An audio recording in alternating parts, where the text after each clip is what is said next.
pour ce soir, nous ouvrons les écoutilles sur les vérités cachées sur la prophétie. Quelles sont les choses qui sont cachées ou bien qui sont méconnues sur la prophétie qu'il faut savoir ce soir? Vous devez savoir que la prophétie peut être partielle. Pourquoi partielle? Que signifie être partielle? C'est-à-dire que la prophétie n'a pas de côté, il n'a pas de parti pris. Il est neutre, il est partial, il n'est pas pour vous, il n'est pas aussi contre vous. C'est une vérité absolue que vous choisissez d'accepter ou pas. Il vous êtes libre de le recevoir comme de ne pas le recevoir, mais ça vaut risques et périls. Elle peut être partielle. Et la deuxième des choses que vous devez savoir, c'est qu'elle dépend de la maturité spirituelle. Certaines personnes ont la maturité pour comprendre la prophétie ou pour utiliser la prophétie. Amen. D'autres pourtant ont des difficultés dans leur maturité spirituelle. Vous verrez certaines personnes tellement trop qu'il n'est pas mature. Il est capable de vous dire une prophétie virulente devant tout le monde. Or que la prophétie virulente, ce sont des cas isolés. C'est-à-dire que vous ne pouvez pas dire quelqu'un, par exemple, que quelqu'un qui est assis avec sa femme, par exemple le cadre de ce jeune couple sur TikTok, où le pasteur témoignait le désagrément de sa prophétie, il s'est levé, il a levé une sœur, il a dit à cette sœur, Dieu est amour et que Dieu te pardonne parce que tu as couché avec un homme à la veille, un homme marié, pour dire que tu es en train de préparer tes fiançailles. Pendant que tu prépares tes fiançailles, Dieu n'a pas aimé ce que tu as fait, mais Dieu t'a pardonné de ton péché et te dit de ne plus retomber. C'était la vérité. Mais bien aimé, ce n'était pas une prophétie. Ça s'appelle de la voyance. Il a fait de la voyance, il a checké la vie de cette sœur. Parce qu'on croit, était-ce utile de partager ça devant tout le monde, de dire, de donner cette information. La partie où ça devient prophétique, c'est là où Dieu lui dit, je te pardonne.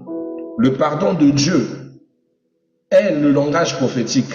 La prévisualisation, la visualisation, les détails, là c'est la partie problématique. Parce que dans l'église ce jour-là, elle n'était pas seule. Elle était accompagnée de son fiancé. Le fiancé était bel et bien présent dans l'église. Donc le fiancé a entendu toute la prophétie. Et pas que le fiancé, bien aimé, il y avait aussi la belle famille, donc les parents du fiancé, qui priaient aussi dans la même église, qui ont tous écouté cette prophétie. À la fin du culte, la sœur pleurait, mais la sœur pleurait même pendant la prophétie, parce qu'elle venait de voir comment est-ce que Dieu venait de briser son mariage, son futur mariage. Elle a pleuré les larmes de son corps. Elle a supplié à monsieur qui a dit, je ne peux pas t'épouser, je romps les fiançailles. Même les parents ont refusé plus de fiançailles avec cette sœur. La sœur, la même soirée, est allée prendre des substances, voilà, pour se faire du mal, et elle s'est fait du mal. Elle est décédée. C'est comme ça que le pasteur principal appelle le prophète qui est rentré sur Kinshasa pour lui dire, prophète, lorsque vous étiez à Bujumbura, vous avez fait ça, ceci, mais voilà, je vous annonce que la sœur que vous avez prophétisée le matin est décédée. Elle s'est fait du mal à cause du message que vous avez transmis qui a valu sa relation avec son petit ami. Toutes les préparations, tout a été annulé parce que vous avez dit cela. Quelle leçon à tirer? C'est de l'immaturité spirituelle. Vous avez ce genre de prophétie, mais à la fin, vous pouvez dire, homme de Dieu, s'il te plaît, que cette sœur qui est là, à la fin, vienne pour que Dieu puisse la parler devant toi. Ça fera quoi? Vous avez un message pour elle. Vous êtes porte-étendard d'une nouvelle pour elle. C'est comme ça que vous aurez pu transmettre que de pouvoir l'exposer devant tout le monde. Dire ce qu'elle a fait devant tout le monde. Parce que vous allez discréditer cette sœur et briser plein de choses. Le Seigneur n'avait pas besoin de ruiner ses chances. Non. Dieu l'a pardonné. Maintenant, toi, tu l'exposes. Pourquoi? Vous voyez, deux fois l'excès du proving nous pousse à faire des bêtises qui sont difficilement réparables.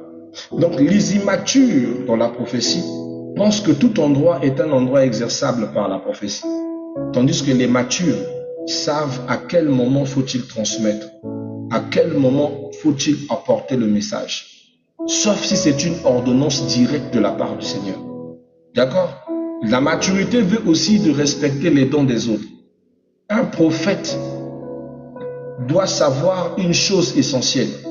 L'esprit des prophètes est soumis aux prophètes. Écoute bien, je répète, un verset très mal compris, mais un verset puissant.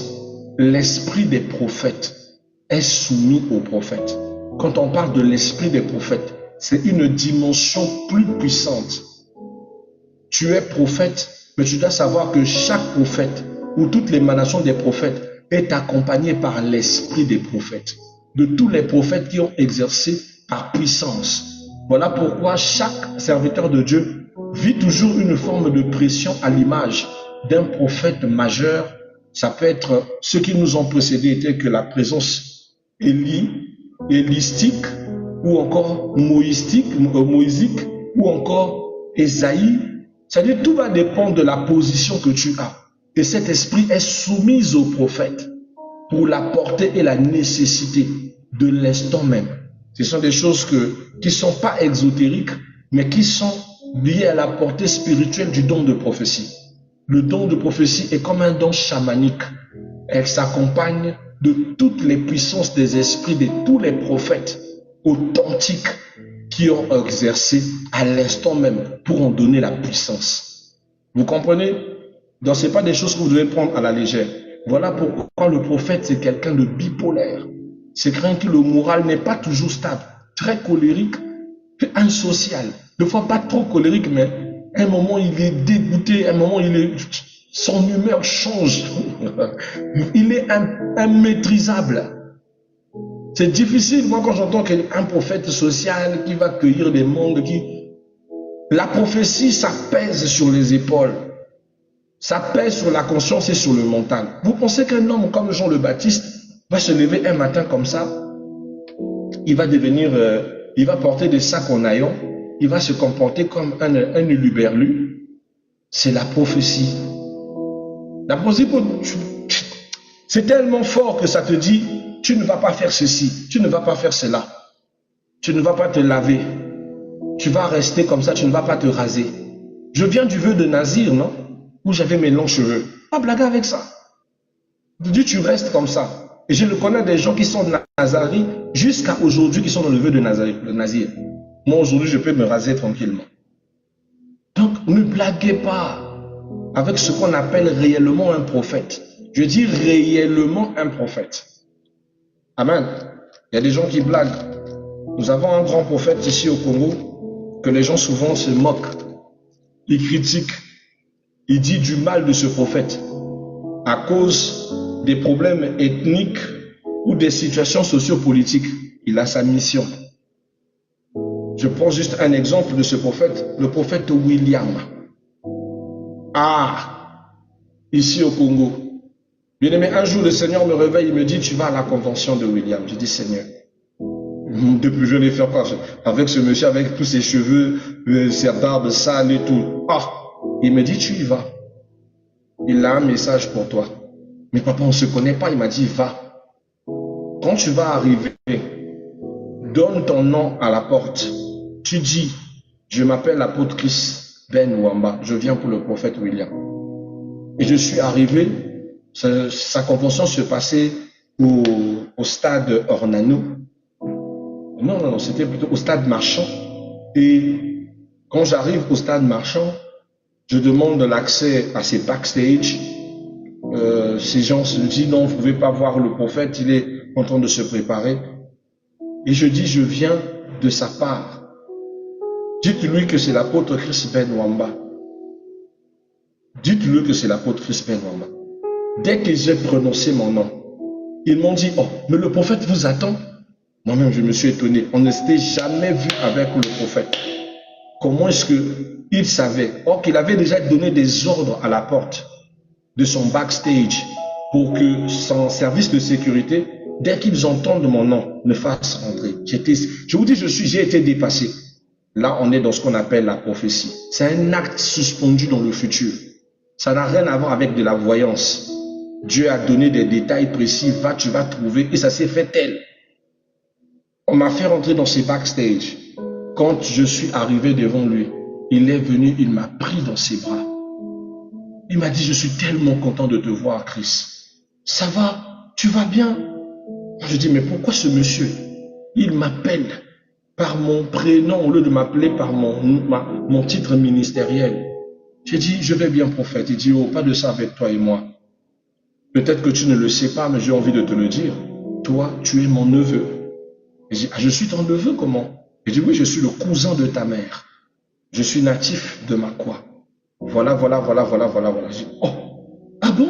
Mais moi, je n'ai jamais su que vous étiez de la famille. Il dit, oui, mais l'Éternel m'a envoyé avec un message pour toi. Tu n'es pas ici pour traîner. Tu es ici pour recevoir un message des temps.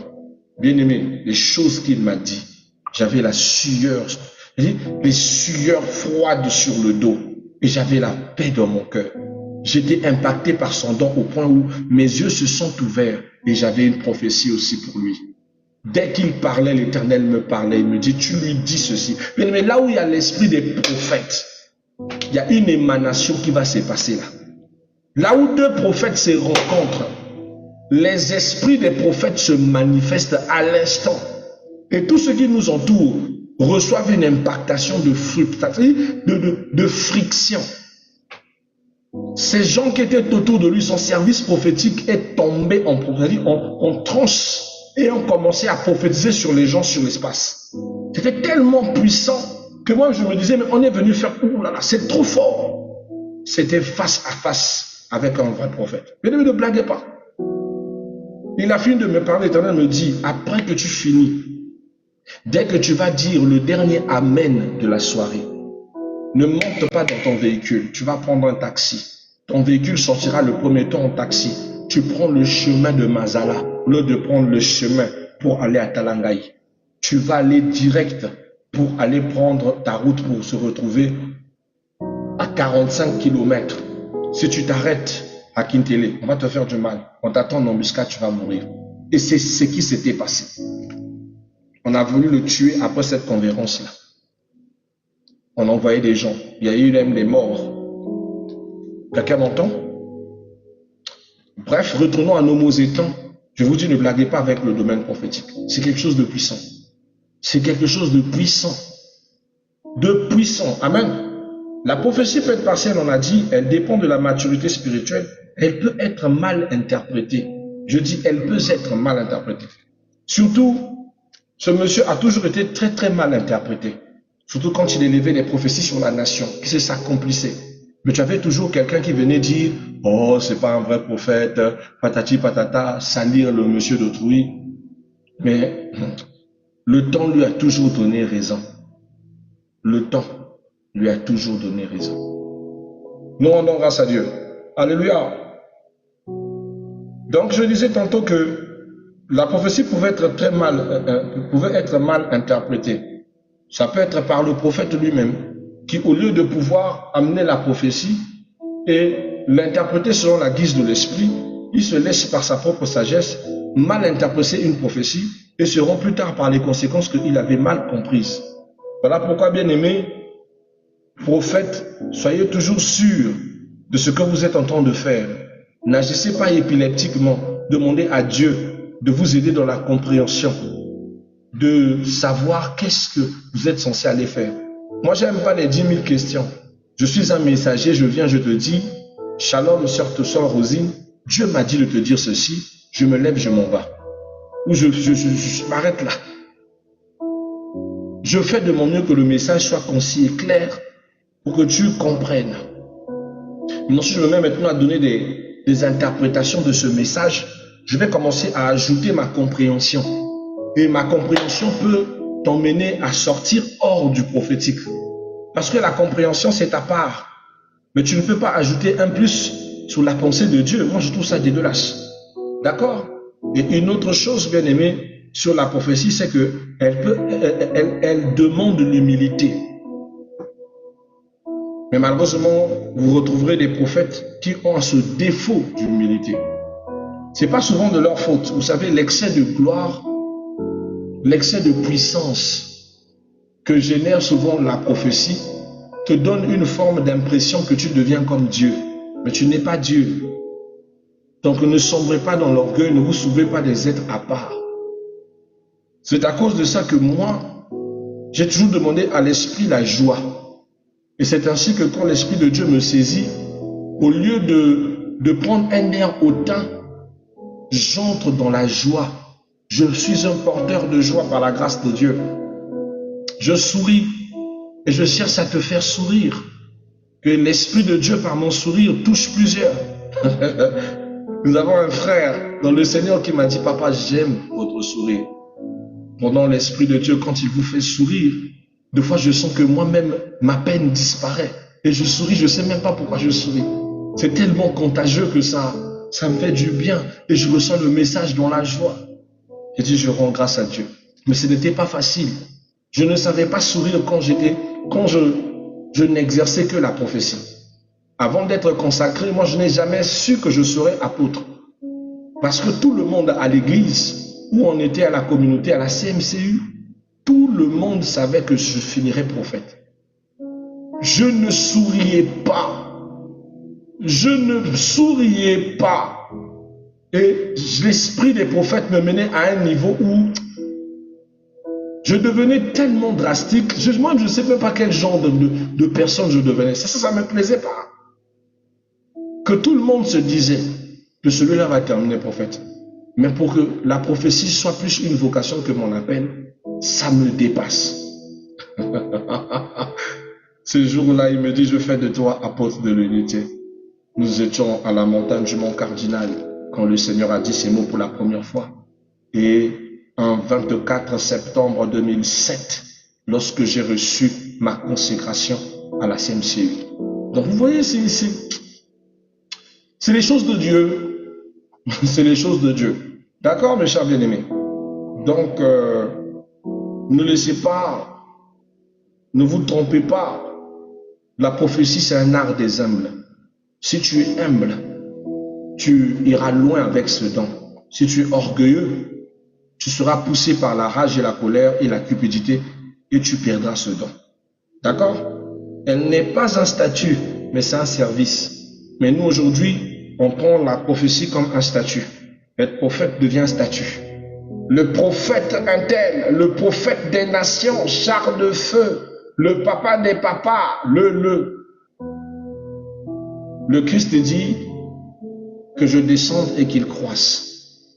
Si tu n'as pas cette attitude, Seigneur, que je descende et que toi tu croisses, oh, tu vas t'effacer, tu vas perdre ta grâce. Aujourd'hui, je dis, je ne compte pas plusieurs frères que nous avions commencé le ministère ensemble et qui exerçons encore le don authentique jusqu'à aujourd'hui. On n'est pas nombreux. Je connais tellement de frères qui ont perdu leur talent, leur grâce, par orgueil, par dépit, par manque d'humilité, à cause des titrologies. À cause des titrologies. Moi, j'ai refusé des titres. Hein. Tu arrives à Kinshasa comme ça, on va recevoir l'évêque de la paroisse. Non, non, non. L'homme de feu. Laisse-moi ça. C'est le patriarche. Je suis encore jeune, arrête de m'appeler patriarche. Il y a des gens, vous, tout le monde devient patriarche seulement comme ça. Là, c'est quoi? Hein? Aïe! J'ai justement été consacré qu'en 2007, là. Patriarche de où? Juste de 2007 à aujourd'hui, tu m'appelles patriarche. Maintenant, ceux qui ont commencé le ministère depuis les années 60, tu vas les appeler comment? Laisse-moi ça. Ah non, non, non. C'est quoi ton histoire de patriarche là? Non, c'est ça, non. Après, tu veux... Il te donne des noms. Et si tu t'occupes de ces noms-là, tu vas pécher. Tu vas pécher, ta tête s'enfle, tu penses que tu es quelque chose. Et le Saint-Esprit te dit, ah bon, tu te crois quelque chose? Il te laisse. Des fois, j'ai des frères se lèvent et disent, moi, je ne connais pas 4 frères qui ont une prophétie authentique comme l'apôtre. Je dis, c'est faux. Moi, je peux t'en citer 20. Je peux même t'en citer 20 frères qui ont une prophétie authentique. Et il sourit. Il dit, apôtre, sois humble. Ah, je suis humble. Quoi? Je refuse. Je refuse que tu me donnes de la gloire que je ne mérite pas. Et que moi, tu m'encenses. pour que ma tête finisse par grossir et je perde ma capacité. Beaucoup de personnes, je dis beaucoup, ont perdu leurs dents. Aujourd'hui, quand je rencontre mes anciens frères pasteurs, ils te disent, ya, tu as toujours la compétence là. Parce que eux, ils ont perdu cette compétence. Au fur et à mesure, ils ont laissé l'orgueil leur pousser. J'avais ma mère, Père son âme, me disait toujours, sers Dieu avec le cœur d'un enfant.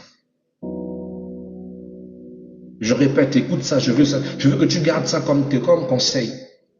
Hein? Faisons comme si c'était d'une conférence où on parle à des serviteurs et des servantes.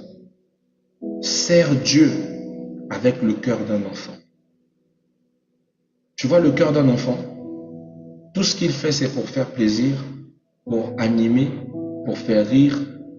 Il n'a aucun besoin de forcer quoi que ce soit. Le cœur d'un enfant n'est pas animé par la méchanceté, n'est pas animé par la haine, n'est pas animé par le vouloir prouver quoi que ce soit. Un enfant pardonne facilement, ne se laisse pas frustrer facilement et il se dispose. Un enfant peut te rendre service et trouver dans ce service tout son plaisir. C'est ce que ma mère me disait. Sers Dieu avec le cœur d'un enfant. Si tu sers Dieu avec le cœur d'un homme adulte, alors tu vas tomber dans le piège des hommes et tu seras comme eux. Aie le cœur d'un enfant, mais un esprit mature. D'accord? Voilà, c'est mon petit conseil pour vous autres ce matin. Avant que minuit n'arrive, on va clôturer cette session avec le dernier point. Notre dernier point, c'est comment utiliser la prophétie. Ou encore, quelle est l'utilité de la prophétie? Vous devez savoir, bien aimé, que la prophétie d'abord sert à orienter, à avertir, à confirmer un appel, à engager, à révéler les stratégies spirituelles. Ça, c'est la chose que vous devez savoir sur comment utiliser la prophétie. Ça, c'est si vous avez accès.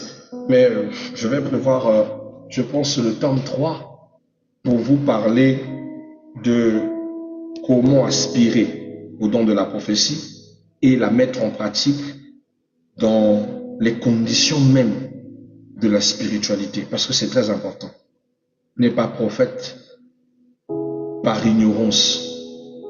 La prophétie, c'est un don, et c'est un don qu'il faut transmettre, pas transmettre, je dirais, la connaissance se transmet avec les détails. Donc, mais sachez déjà que l'utilisation de la prophétie, elle sert à orienter, à avertir, confirmer et encourager, révéler les stratégies spirituelles. La prophétie est capable de donner une direction missionnaire, d'avertir, tel que nous avons vécu avec Agabus dans Actes chapitre 11. Et prochainement, parce qu'il ne faut pas que je passe comme ça, on va parler du caractère prophétique, mais surtout de comment prophétiser. Quel est c'est-à-dire comment vivre le don du prophète, comment prophétiser. Ces petits mystères selon la Bible, mais aussi avec un peu d'expérience pour vous aider à apprécier ce don, à entrer dans ces dons les meilleurs. C'est très très important. Des petits conseils pratiques. On verra ça demain matin si Dieu le veut bien. Mais là, il est déjà minuit 53 minutes.